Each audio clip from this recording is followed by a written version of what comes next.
मुल्तान आपका दिल से शुक्रिया अदा करता हूं। बहुत बहुत शुक्रिया शानदार इस्तकबाल का। मैं खास तौर पे जिस तादाद में मेरी मुल्तान की बहनें निकली हैं, मैं खराज तहसीन पेश करता हूं उनको। मेरे पाकिस्तानियों, कभी भी दुनिया में कोई इनकलाब कामयाब नहीं होता जब तक उस कौम के नौजवान और उस कौम की ख्वातीन इनकलाब में शिरकत नहीं करती।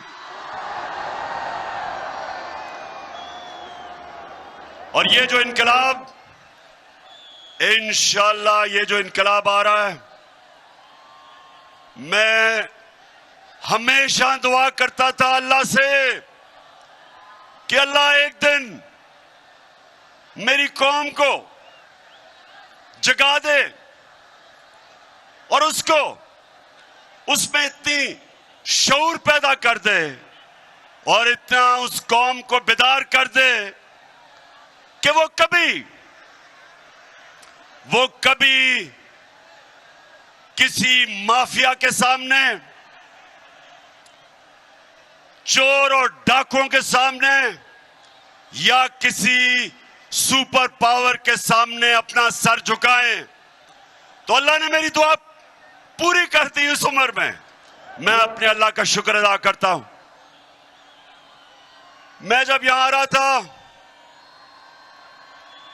तो बार बार मुझे पैगाम आया कि इमरान खान आपकी जान खतरे में, आगे शीशा लगा लो।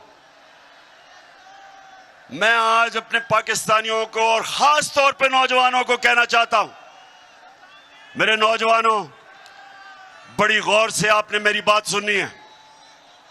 देखें,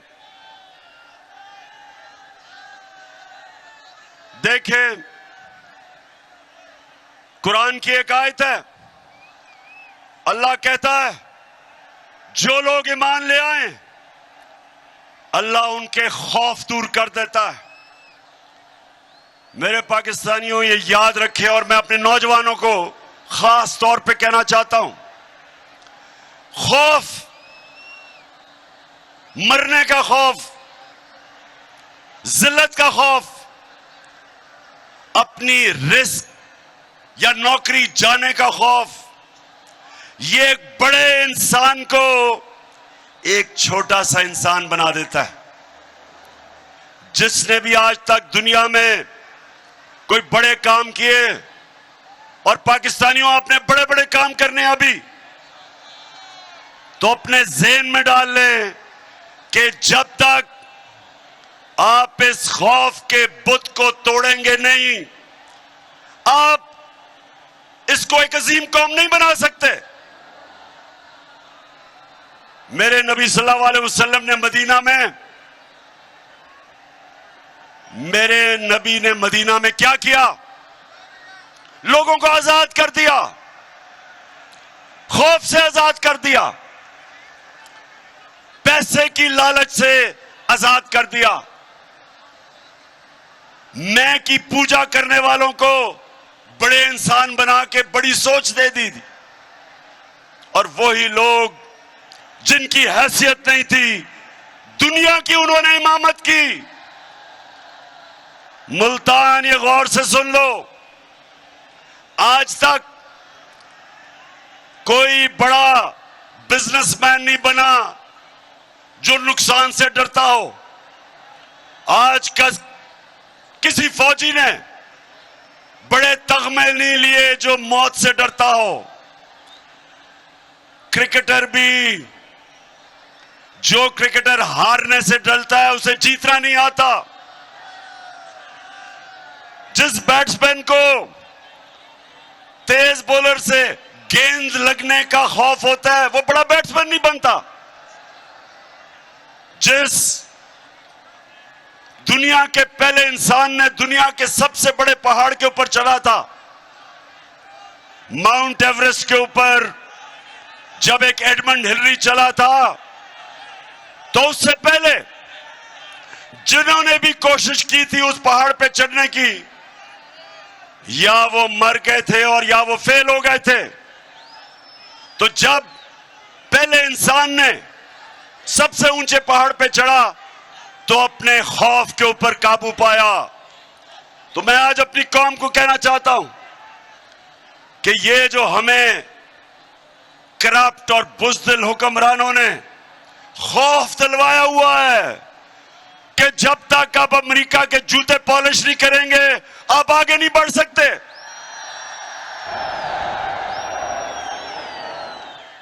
ये वो लोग जो इस मुल्क में ज्यादा, हमारी मुल्क की ज्यादा से जिंदगी में इस तरह के हुक्मरान रहे जिन्होंने सुपर पावर के सामने घुटने टेके, अपनी कौम की आजादी को, अपनी आजादी खोई, अपनी इज्जत खोई, जिल्लत मिली हमें पाकिस्तानियों को हुक्मरानों की वजह से। तो मैं आज वो पाकिस्तानी जो पाकिस्तान के साथ बड़ा हुआ था, मुझे हमेशा इस चीज की तकलीफ होती थी कि हम अजीम लोग हैं लेकिन ऊपर ऐसे हुक्मरान हैं जिन्होंने इस कौम को एक अजीम कौम नहीं बनने दिया। तो मैंने ये अल्लाह से कहा था कि अल्लाह जब भी मुझे मौका मिले, जब भी तू मुझे मौका देगा, सबसे पहले मैं अपनी कौम की अजमत को उठाऊंगा, उसकी इज्जत को ऊपर करूंगा, कभी अपनी कौम को किसी के सामने नहीं झुकने दूंगा।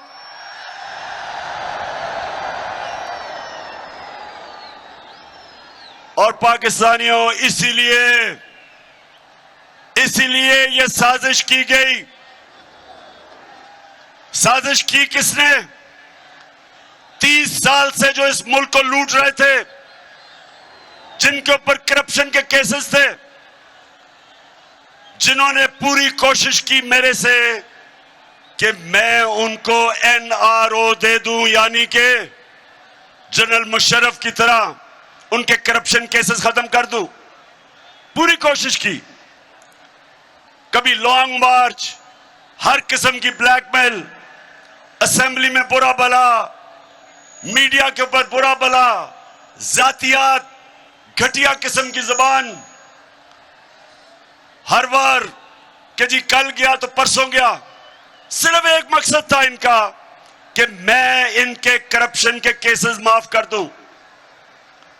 याद रखें, जब ये दोनों 11 साल इन्होंने बारियां ली थी दोनों पार्टियों ने, तो जनरल मुशर्रफ ने जो इन्होंने करप्शन की थी अपने पहले 11 सालों में, उसने इनके सारे केस माफ कर दिए, NRO दिया। दोनों बाहर भागे हुए थे, वापस आए, और फिर 10 साल दोनों ने इस मुल्क को लूटा। हमारा मुल्क का कर्जा 4 गुना ज्यादा बढ़ा, 6,000 अरब से हमारा टोटल कर्जा 30,000 अरब पे पहुंचा। और फिर जो करप्शन के केसेस इनके दौर में बने थे, इन्होंने मेरे ऊपर पूरी मुझे ब्लैकमेल करने की कोशिश की कि मैं इनके करप्शन केस माफ करूं। तो मुल्तान, मुझे ये बताओ, जरा ये मुझे हाथ खड़ा करके बताओ कि क्या मुझे इनके करप्शन के केस माफ करने चाहिए थे? अगर मैं इनके करप्शन के केसेस माफ करता, इसका मतलब कि मैं इक्तदार में एक नजरिए के लिए नहीं आया था, मैं इंसाफ की तहरीक चलाने नहीं आया था। इसका मतलब मैं भी कुर्सी की सियासत करने आया था। जिस तरह जनरल मुशर्रफ ने अपनी कुर्सी बचाने के लिए इनको माफ किया, तो इन्होंने फिर साजिश की। लंदन में जो भगोड़ा बैठा हुआ था,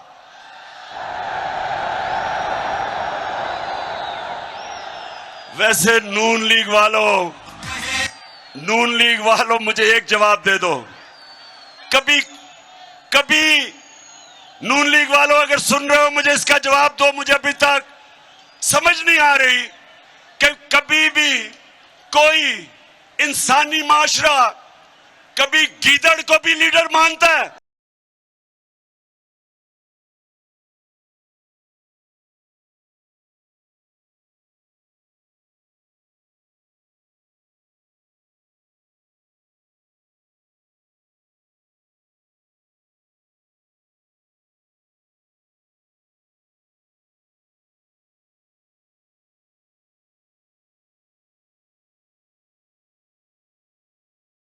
नून लीग वालों, अगर सुन रहे हो तो खुदा के वास्ते मुझे जवाब दो, कभी गीदड़ लीडर बन सकता है?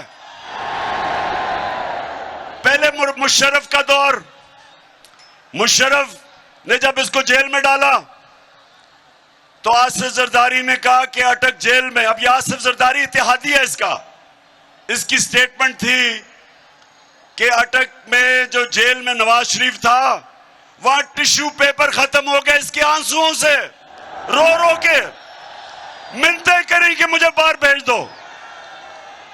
और मुशर्रफ ने इतना जुल्म किया, इसके करप्शन केसेस रोक के इसको बाहर भेज दिया। बाहर जाके झूठ बोला कि कोई मुआहदा करके नहीं आया, वो फिर मुआहदा सामने आ गया 8 साल के बाद। शर्म भी नहीं आई, शर्म भी नहीं आई झूठ बोल के। इस बारी फिर झूठ बोल के, ड्रामा करके, मैं जी बहुत बीमार हूं, हमें बताया गया कि ये तो शायद जहाज पे भी ना बैठ सके, इतना बीमार है। हमारी वजीर शिरीन मजारी, उसने जब बीमारियों का सुना वो रोना शुरू हो गई कैबिनेट में कि जी बेचारे को जाने दें, देखे ना इसका हाल, देखे शक्ल, देखे इसकी। कई बेचारी बूढ़ी ख्वातीन ने जब जिस तरह की वो शक्ल बनाता है रोने वाली, उन्होंने भी कहा जी देखें खुदा के वास्ते इसको जाने दे। वो चला गया बाहर। जैसे ही जहाज पे चढ़ा एक नया नवाज शरीफ आ गया, बीमारी खत्म। ऐसे सीढ़ियों पे चढ़ा कि ऐसे लग रहा था कि ओलंपिक्स के लिए ट्रेनिंग करने के लिए है। और जैसे ही लंदन की हवा लगी तो उसके बाद नवाज शरीफ वहां बैठ के एक सियासतदान बन गया। तो मैं नून लीग वालों तुम्हारे से आज पूछता हूं, खुदा के वास्ते मुझे समझा दो कि एक झूठा आदमी अदालत ने जिसको सजा दी हुई हो, जो अरबों रुपए के घरों में रहता हो, जिसके बेटे कहें कि हम अरबों रुपए के घर में रहते हैं लेकिन हम जवाब दे इसलिए नहीं कि हम पाकिस्तान के शहरी नहीं हैं। कैसे नून लीग वालों आप इस आदमी के पीछे चल सकते हो? कैसे चल सकते हो? और फिर यहां बैठा था छोटा भाई चेरी ब्लॉसम,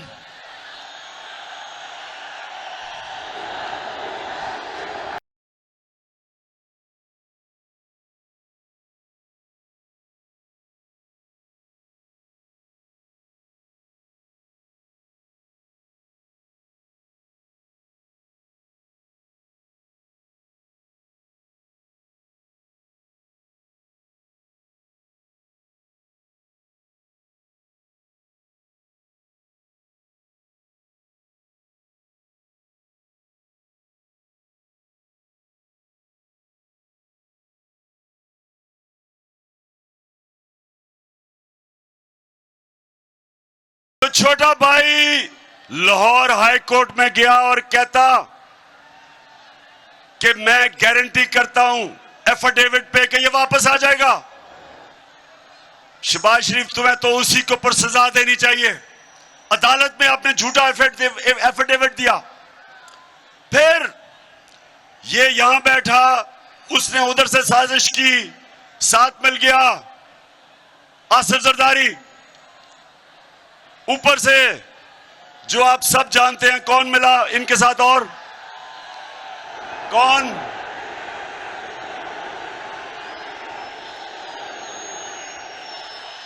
इनके साथ वो मिल गया जिसके ऊपर आजकल बात हो रही है उसकी कीमत बढ़ाने के लिए, ये कभी भी नहीं हुआ।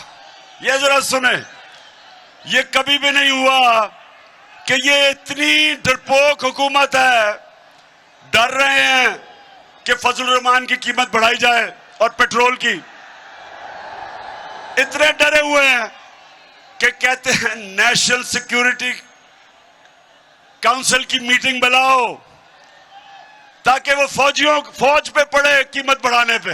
ये हाल है आज। तो इन सारों ने मिलकर साजिश की, साथ इनके मिल गए अमेरिका, और अमेरिका के अंदर उनका यहां जो एम्बेसी है वो हमारे लोगों से मिलने शुरू कर दिए जो सबसे पहले लौटे हुए थे, वहां से साजिश शुरू हुई। वैसे मुल्तान, मुझे यह बताओ, आप जरा आज मुझे यह बताओ कि जनूबी पंजाब से इतने ज्यादा लोटे कैसे निकले हैं? जवाब दें, लोटे आपने इधर से कितने, इतने ज्यादा लोटे जनूबी पंजाब से निकले हैं। और आज हम अल्लाह का शुक्र अदा करते हैं कि सबको डिस्क्वालीफाई हो गए। इन सब ने मिलकर साजिश की।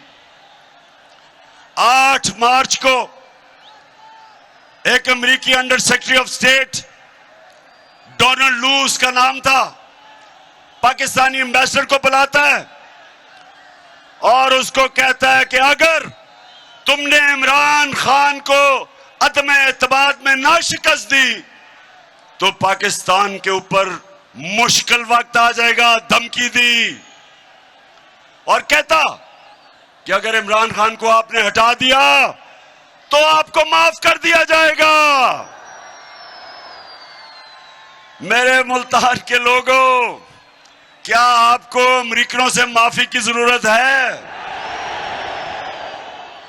इस कौम को इसलिए किसी से माफी की जरूरत नहीं कि खुददार कौम है।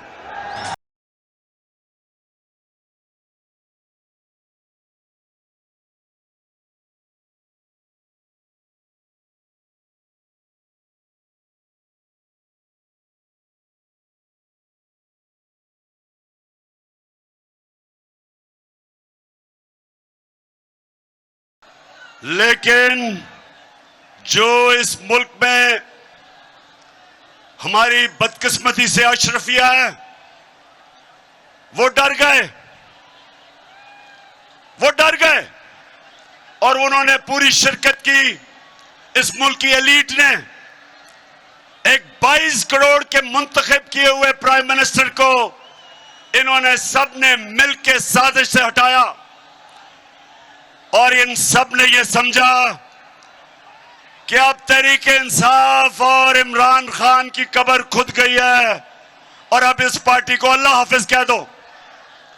लेकिन कुरान में अल्लाह कहता है कि एक प्लान इंसान बनाता है और दूसरा प्लान अल्लाह बनाता है और कामयाब सिर्फ एक होता है।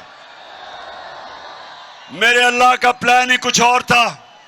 उसने बजाय तहरीक इंसाफ को इन्होंने जो दफन करने की कोशिश की, उसने सारी मेरी पाकिस्तानी कौम को जगा दिया, कौम को बेदार कर दिया।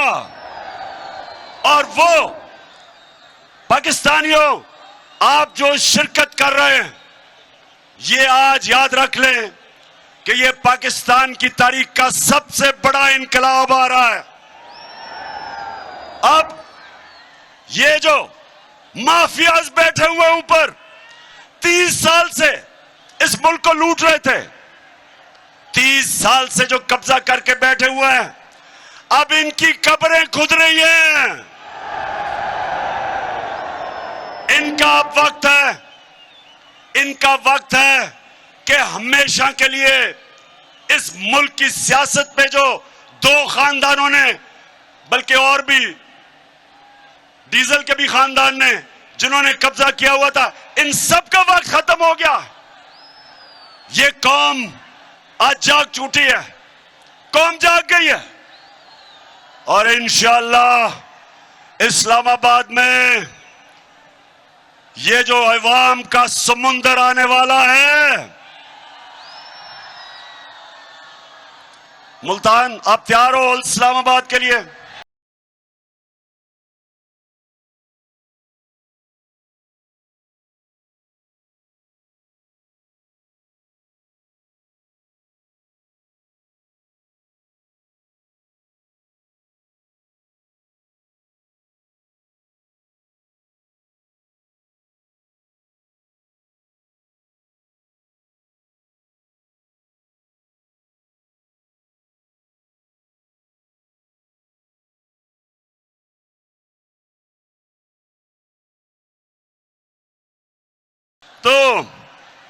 तो मुल्तान सुने जरा हुआ क्या फिर, क्योंकि आज मेरा आखिरी जलसा है इस्लामाबाद मार्च से पहले, इसलिए मैं जरा थोड़ा आपको समझाऊं ताकि मेरी सारी कौम को समझ आए कि हुआ क्या।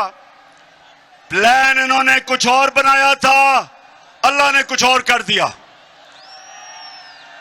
प्लान इन सब का था कि सारे मिलके, जो पहले से शहबाज शरीफ कह रहा था नेशनल गवर्नमेंट बनेगी, इन्होंने प्लान ये बनाया था कि सब मिलके 1.5 साल मिलके हुकूमत करेंगे।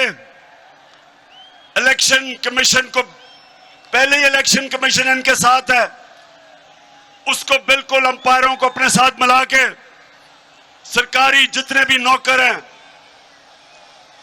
पब्लिक ऑफिसर्स, वो अपने रख के और हर किस्म की धांधली करके इनका ख्याल था अगली इलेक्शन ये जीत जाएंगे।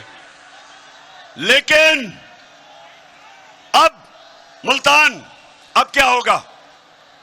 अब ये हो गया है कि सारी कौम को जो इन्होंने बताया था कि जी ये तो बड़े तजर्बाकार हैं, ये हमारी मायशत को उठा देंगे, तो मुल्तान जब से ये आए हैं 6 हफ्ते हो गए हैं, कहते हैं जी शहबाज शरीफ सुबह 7 बजे जाग जाता है। शहबाज शरीफ मेरा जो माली है वो 6 बजे जाग जाता है सुबह।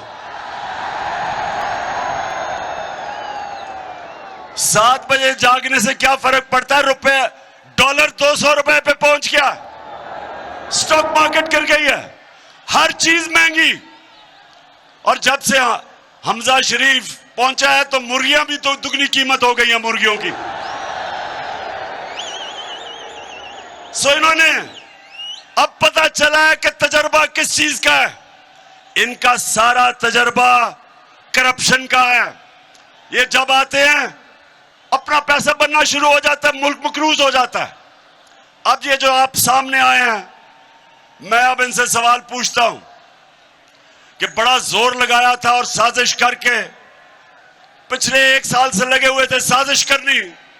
अब जब आपको हुकूमत मिली है तो जरा आप मुझे बताएं कि आपसे क्यों नहीं संभल रही, क्यों नहीं मुल्क संभल रहा?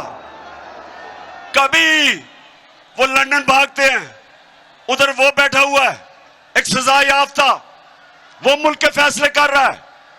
कभी कहते हैं जी नेशनल सिक्योरिटी काउंसिल वो चीजें महंगी करे, कभी IMF के पास जा रहे हैं। तो सारी कौम को पता चल जाना चाहिए कि जो लोग 30 साल से हुकूमत कर रहे थे और जिन्होंने इस मुल्क को मकरूज किया, वो इस मुल्क के मसले नहीं हल कर सकते। जो एक मुल्क का निजाम तबाह करते हैं वो ठीक नहीं कर सकते। और अल्लाह का शुक्र है आज मुल्तान, मैं बड़े फख्र से कहता हूं कि जो हमारे 3.5 साल में हुआ, जिस तरह की माइशत की तरक्की हुई, मैं आज चैलेंज करता हूं सबको कि इनके 30 साल में कोई वक्त बता दें जो उस तरह की तरक्की हुई हो हर शोबे में। आज किसानों के पास जो उनकी फसलों का उनको पैसा मिला है, पाकिस्तान की तारीख में कभी किसानों को इस तरह उनकी पैदावार की कीमत नहीं मिली जो आज मिली है। 60% पाकिस्तान देहात में जिस तरह की खुशहाली देहात में आई, मैं चैलेंज करता हूं, बताएं कभी कि इस तरह की खुशहाली आई हो। दूसरी चीज इंडस्ट्री। मुल्क तो तब आगे बढ़ता है जब उसकी इंडस्ट्री तरक्की करती है। अयूब खान के दौर के बाद मैं ये भी फख्र से कहता हूं कि हमारा पिछले 2 साल पाकिस्तान की इंडस्ट्री के लिए बेहतरीन साल थे। सबसे ज्यादा ग्रोथ रेट हमारे दौर में हुई। मुशर्रफ के दौर में जब थोड़ा सा हुआ था तो डॉलर आ रहे थे क्योंकि हम उनकी अमेरिकनों की जंग लड़ रहे थे। ये हमने मुश्किल वक्त में कोरोना के दौर में अपनी इंडस्ट्री को उठाया। रिकॉर्ड एक्सपोर्ट्स है पाकिस्तान की, रिकॉर्ड रेमिटेंसेस हैं, यानी कि रिकॉर्ड डॉलर आए हमारे दौर में। हमने सबसे ज्यादा टैक्स इकट्ठा किया। हमारी जो आईटी इंफॉर्मेशन टेक्नोलॉजी जो मुल्क का फ्यूचर है, सबसे ज्यादा काम हमारे वक्त हुआ। 75% आईटी की एक्सपोर्ट्स बढ़ी। हम सारे बर्रे सगीर में हमारी पॉलिसीज की वजह से सबसे ज्यादा आज रोजगार पाकिस्तान में है बनस्बत बर्रे सगीर के। तो मैं इनसे पूछता हूं कि आपने इतना जोर लगा के साजिश करके जो गवर्नमेंट गिराई, तो आप बताएं, शुक्र है अल्लाह का कि मुवाजना हो रहा है हमारे दौर और इनके दौर का। और अगर मुझे अपने मुल्क की फिक्र ना हो मुल्तान, अगर मुझे अपने मुल्क की आज फिक्र ना हो तो मैं तो चाहूंगा ये और चले, चंद महीने इनको और चलने दो ताकि सारी कौम के सामने ये इनकी असल शक्ल नजर आए कि सिवाय करप्शन के इन्होंने आज तक किया ही कुछ नहीं है। जितनी देर चलेंगे ये जलील होंगे और जिन्होंने साजिश करके इनको लेके आए वो भी साथ जलील होंगे। इसलिए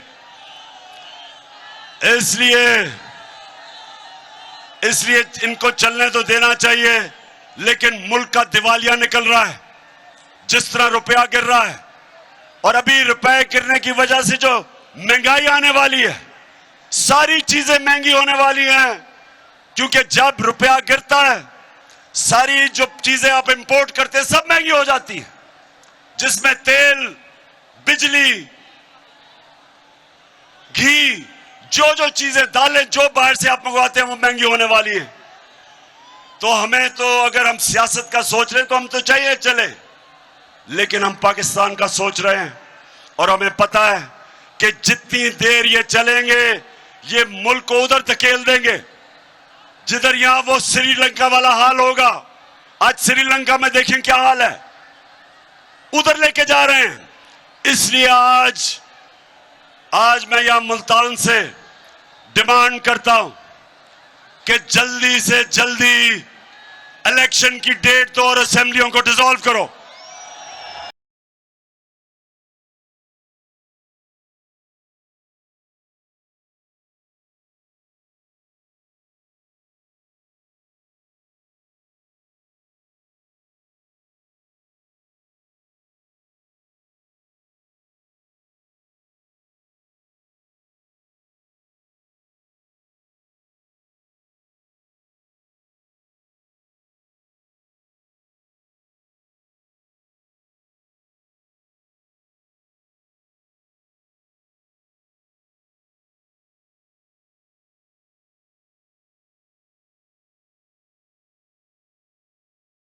अच्छा मुल्तान मुझे किसी सोशल मीडिया पे किसी ने मुझे तकरीर भेजी, वो मरियम कहीं तकरीर कर रही थी कल।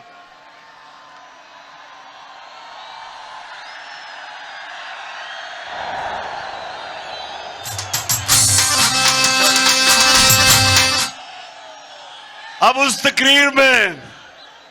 तकरीर जो मुझे भेजी सोशल मीडिया पे, उसमें उसने इतनी दफा और इस जज्बे से और इस जुनून से मेरा नाम लिया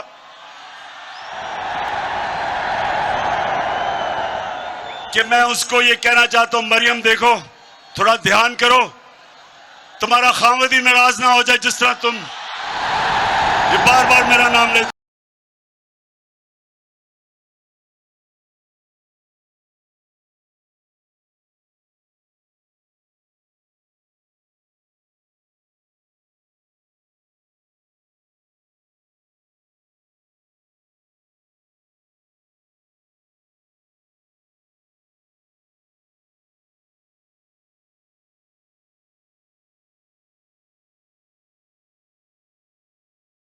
वैसे मैं हमेशा सोचता हूं कि इतना ज्यादा इनको मेरे पर गुस्सा है क्यों।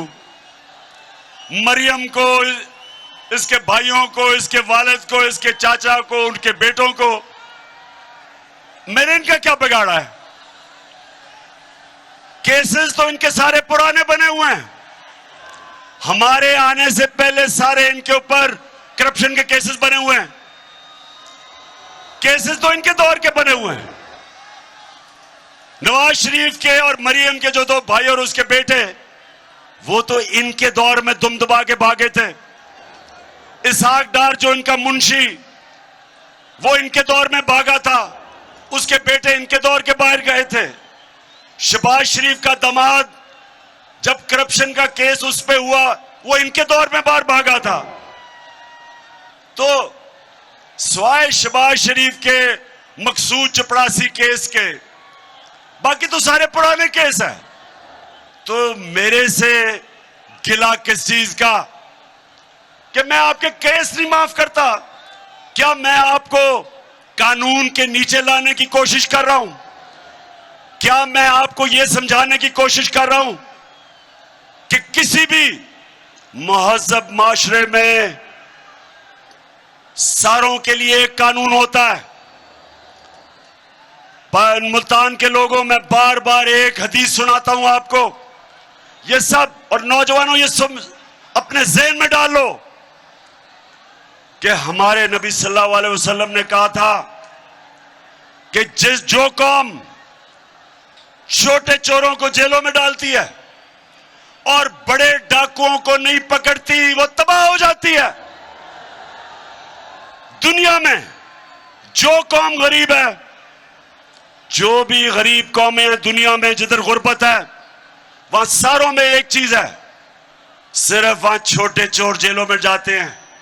बड़े डाकुओं को, उनका इंसाफ का निजाम नहीं पकड़ सकता। आज तक हमारा अलमिया ये है कि हमारे मुल्क में बड़े बड़े डाकू ईवानों में चले जाते हैं और बेचारे छोटे चोर जेल में जाते हैं। जब मैं जनरल मुशर्रफ के दौर में अपनी आजाद अदलिया के लिए जब मैं तहरीक में शामिल हुआ और मुझे जेल में डाला, 8 दिन मैंने जेल में गुजारे। यकीन करो मेरे मुल्तान के शहरियों, वहां कोई मुझे ताकतवर डाकू नहीं नजर आया, सिर्फ बेचारे छोटे छोटे चोर नजर आए। जिसको 6 महीने रहना चाहिए था जेल में, वो 6 साल जेल में रह रहा था। और जब मैं नेशनल असेंबली में जाता था तो मुझे बड़े बड़े मुजरिम नजर आते थे, वहां डाकू नजर आते थे।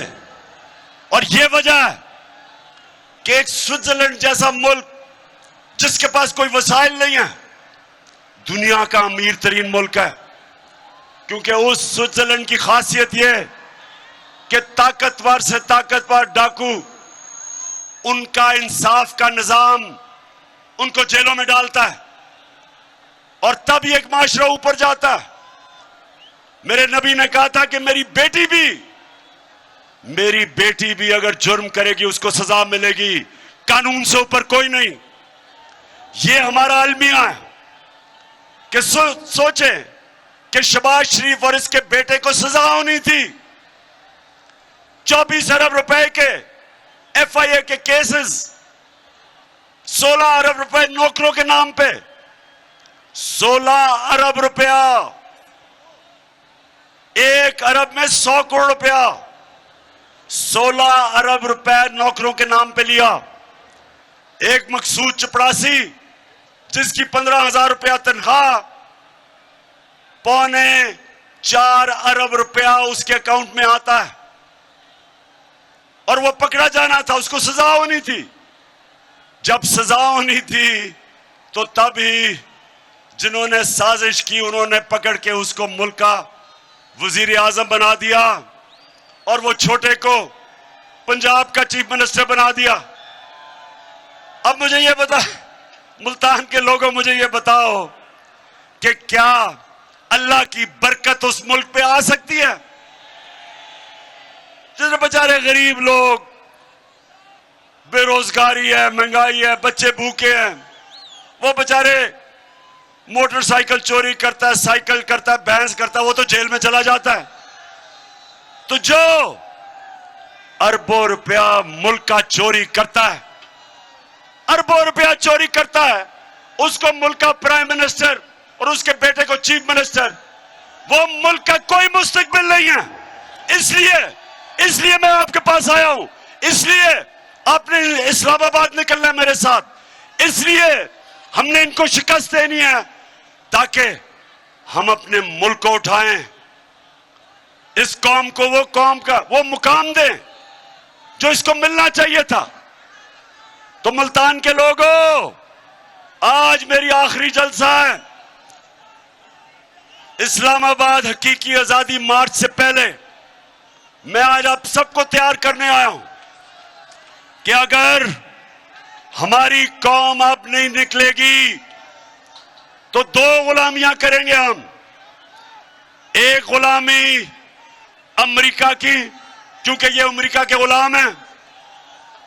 दूसरी गुलामी डाकुओं की, जो ये 30 साल से मुल्क को लूट रहे हैं। इसलिए फिर से मुझे बताएं कि आप तैयार हैं? बताएं, तैयार हैं?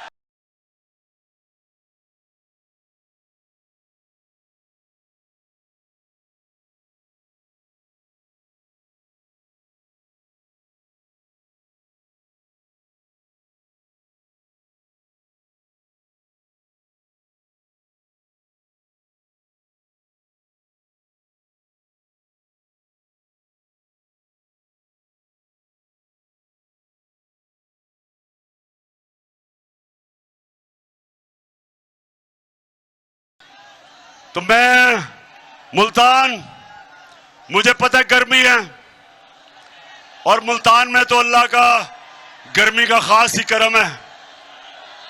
लेकिन जब इनकलाब आता है तो ना गर्मी, ना सर्दी, ना बारिश। इंसान जब अपने मुल्क की आजादी के लिए खड़ा होता है, फिर वो अपनी जान पे खेलता है। और अगर मुझे गर्मी नहीं लगती मेरी उम्र में, तो आप तो सब मेरे से छोटे हैं।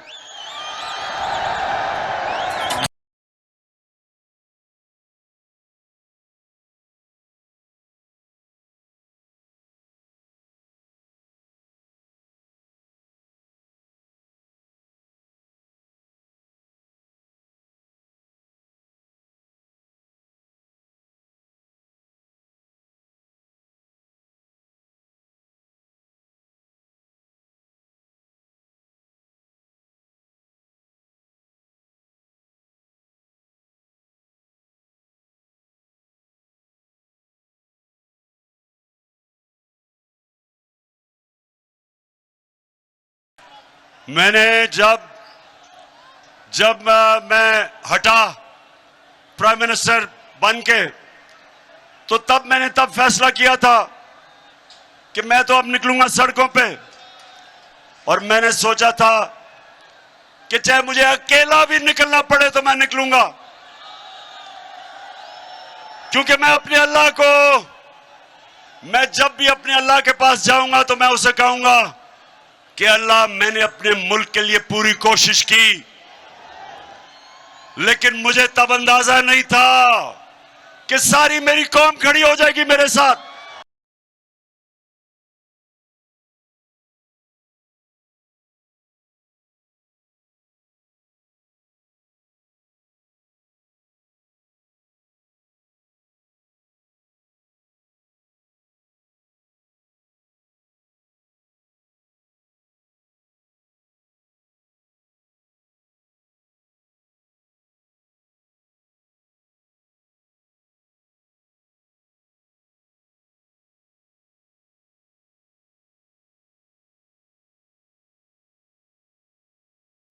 मुझे यह भी अंदाजा नहीं था कि इस मुल्क की हमारी बाशऊर और दलेर ख्वातीन वो भी निकलाएंगी, और मुझे यह भी अंदाजा नहीं था कि हमारे स्कूल के बच्चे भी तैयार हो जाएंगे।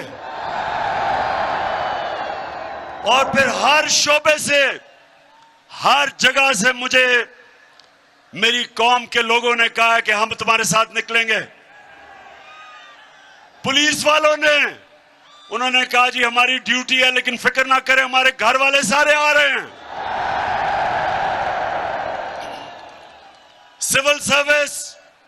सिविल सर्विस सबसे डरपोक होते हैं, वैसे सबसे बुज़दिल ब्यूरोक्रेसी होती है। उन्होंने भी कह दिया कि हमारी फैमिली आपके साथ आ रही है। और हमारे फौजी उधर भी वैसे ही पिंडी पास है, वहां से तो वही तैयार हुए हैं फैमिलीज आने के लिए। और जो हमारे एक्स सर्विस जो रिटायर्ड फौजी हैं, जिन्होंने अपने मुल्क के लिए अपनी जानें कुर्बान की हैं और देखा अपने फैमिली मेंबर्स, अपने दोस्तों को शहादत देते हुए, खास तौर पे जो अमेरिका की जंग में हमें लेके गए थे, आज तक हमारे फौजी कुर्बानियां दे रहे हैं उसके लिए। तो जिनको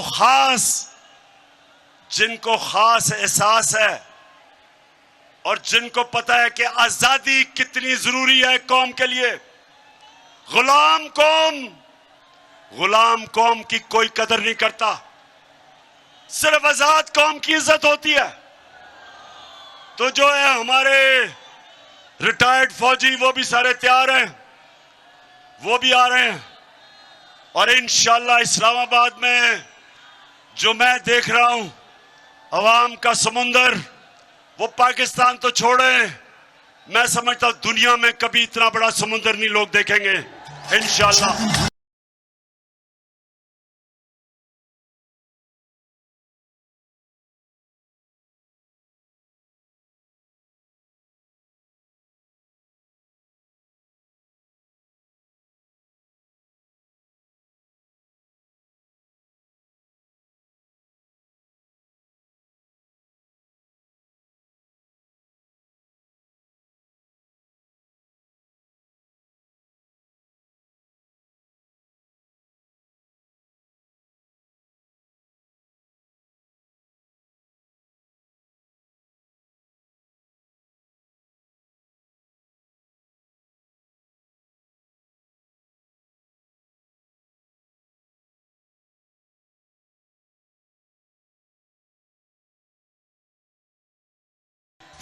ये मुल्तान, ये सियासत से बात ऊपर चली गई है, ये सियासत नहीं है। फिर से ये वो इनकलाब है जो पाकिस्तानियों को अब एक कौम बना रहा है कि कैसे एक छोटे से अमेरिकी अफसर, उसकी क्या जरूरत है कि 22 करोड़ पाकिस्तानियों को धमकी देता है कि अगर तुमने अपने प्राइम मिनिस्टर को ना हटाया तो तुम्हारे से हम बहुत बुरा करेंगे, और अगर हटा दिया तो तुम्हें माफ कर देंगे। बेशरम, तुम्हारी माफी की जरूरत नहीं है। तुम हो कौन? ये और पाकिस्तानियों याद रखना, आप सब मोहम्मद मुस्तफा नबी सल्लल्लाहु अलैहि वसल्लम के उम्मत हो। दुनिया की तारीख का सबसे अजीम लीडर ना कोई आया था ना आ सकता है, सबसे अजीम इंसान हम उसकी उम्मत हैं। हमें हमारा कलमा हमें कहता है कि कोई नहीं है खुदा सिवाय अल्लाह के, किसी के सामने हम नहीं झुकते। तुम हो कौन अमेरिकी कि हमें धमकियां दे रहे हो?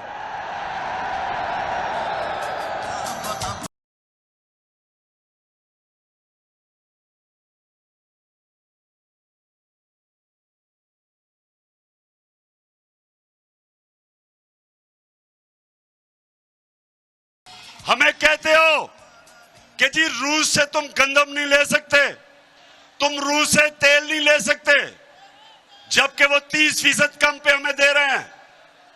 सोचें, 30% कम हम आपको पेट्रोल भी और फजल रहमान भी बेचे और गंदम भी बेचे, लेकिन अमेरिका सरकार कह रहा है कि इजाजत नहीं है।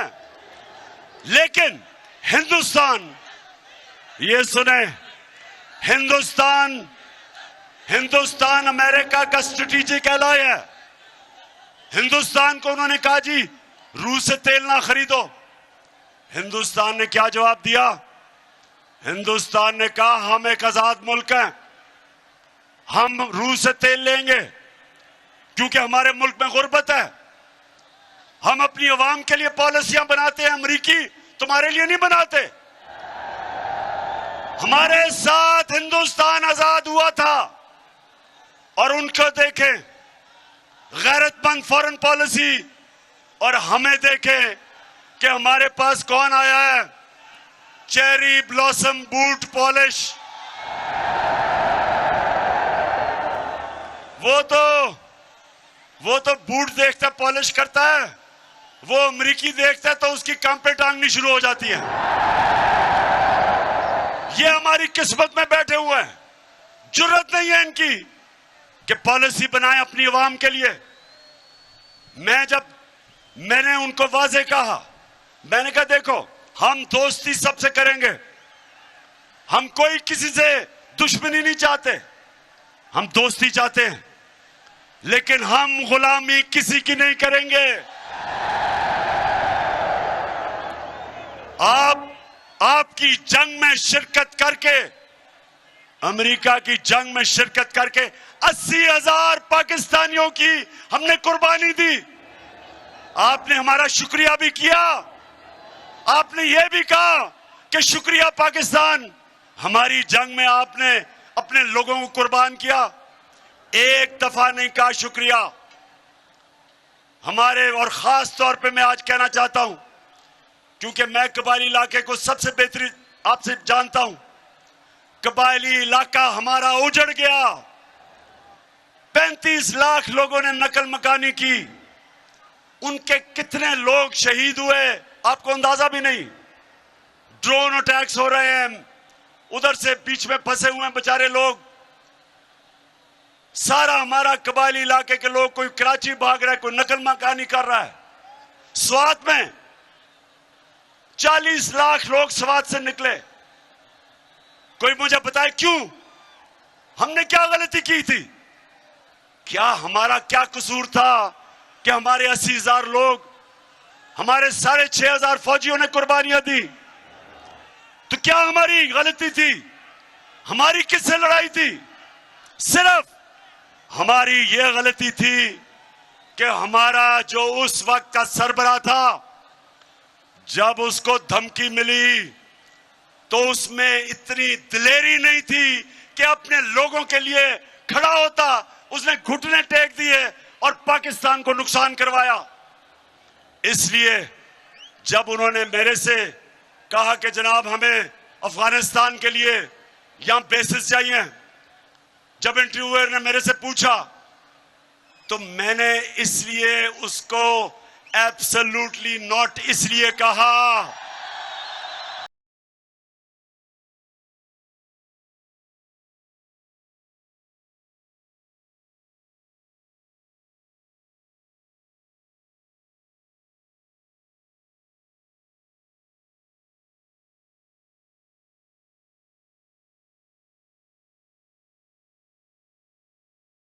मैंने इसलिए इनकार किया, मैंने उनको वाजे कर दिया। मैंने कहा हम आपके साथ अमन में हमेशा शिरकत करेंगे, लेकिन आपकी किसी जंग में, पाकिस्तान किसी की जंग में शिरकत नहीं करेगा। क्योंकि मुझे आप 22 करोड़ पाकिस्तानियों ने मुंतखब किया था। मेरा काम है कि आपकी जान और माल की हिफाजत करूं, आपकी बेहतरी का सोचूं। मुझे क्या कि दूसरे कोई और मुल्क की जंग है, हमें कहते जी रूस और यूक्रेन की जंग है तो आप मजम्मत करें। भाई हमारा उस जंग से क्या ताल्लुक है? हम क्यों आपके बीच में पड़े हैं? कश्मीर में जो बेचारे कश्मीरियों से जुल्म हो रहा है, आपने कभी मजम्मत किया हिंदुस्तान से? आपने कभी कहा हिंदुस्तान से कि आप कश्मीरियों पे जुल्म कर रहे हैं? क्यों नहीं आप बोलते? क्योंकि हिंदुस्तान से आपकी दोस्ती है। जो फलस्तीन में जो इस्राइल कर रहा है, जो उन बेचारे लोगों की जमीनें ले रहा है, जो बेचारी अभी एक उनकी सहाफी को दिन दिहाड़े उसे कत्ल किया, क्या कभी अमेरिका में जुर्रत है उसको इस्राइल को मजम्मत करने की? क्या यूरोप को में जुर्रत है? तो हमें क्यों कहते हो कि हम आपकी जंग में शिरकत करें? हम आपके गुलाम हैं। हम क्या हैं? हम आपके कमी हैं। इनको बुरी आदतें पड़ी हुई है। पाकिस्तानियों, इनको बुरी आदतें कैसे पड़ी कि इनके पास, इनको किससे, एक तरफ था जरदारी और दूसरी तरफ नवाज शरीफ, उन दोनों के पैसे बाहर पड़े हैं। उनके अरबों अरबों डॉलर्स इस मुल्क से बाहर पड़े हैं। उनकी जायदादें बाहर पड़ी हैं।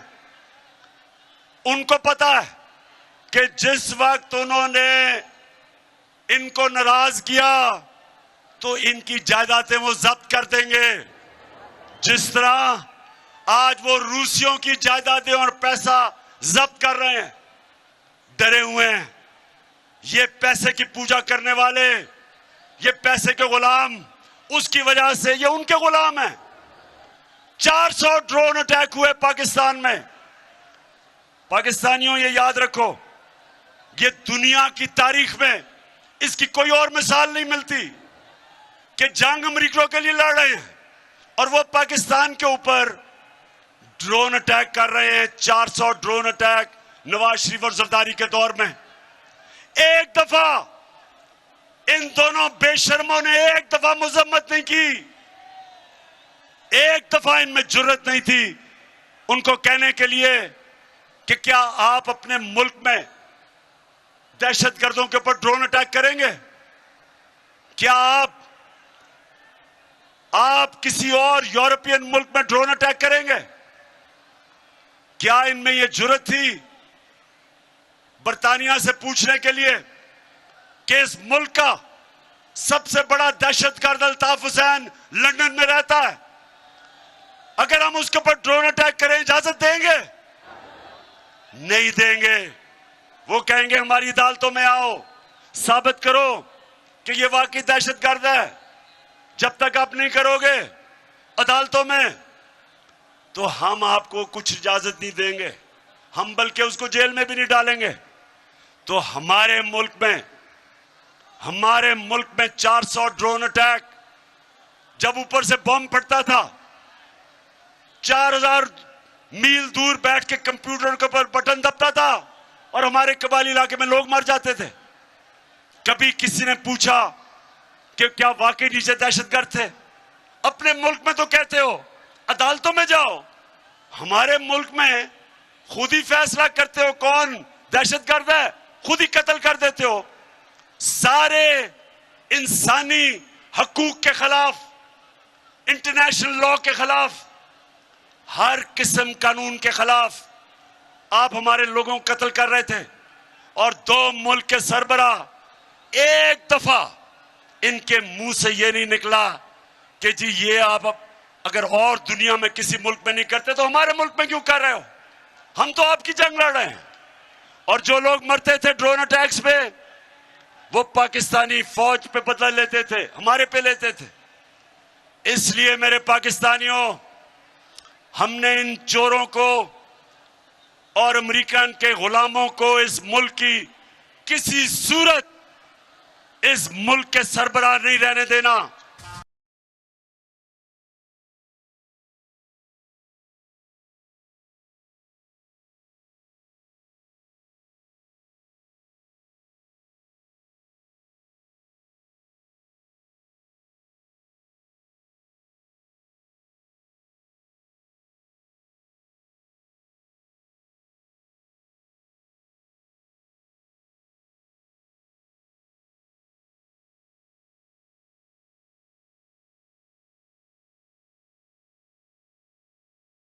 आखिर में मुल्तान, अच्छा जी, अब मैंने फैसला करना है कि किस दिन आपको मैंने इस्लामाबाद बुलाना है।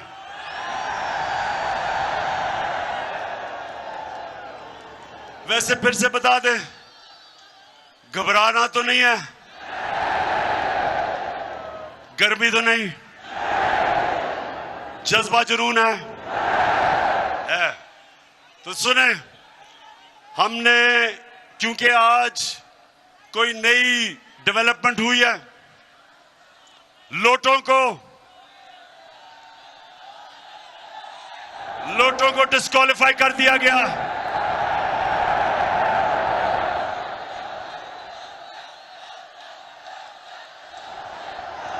लिहाजा मैंने इतवार को पेशावर में अब अपनी कोर कमेटी को बुलाया है और आपको भी बता दूं, फैसला अब हमने करना है 25 और 29 मई के बीच में। इंशाअल्लाह परसों मैं आपको वाजे कर दूंगा ताकि आपको पूरा टाइम मिल जाए, तैयारी का टाइम मिल जाए। तो 25 से लेके 29 तक आपको डेट परसों मिल जाएगी। मैं चाहता हूं आप सब तैयारी करें।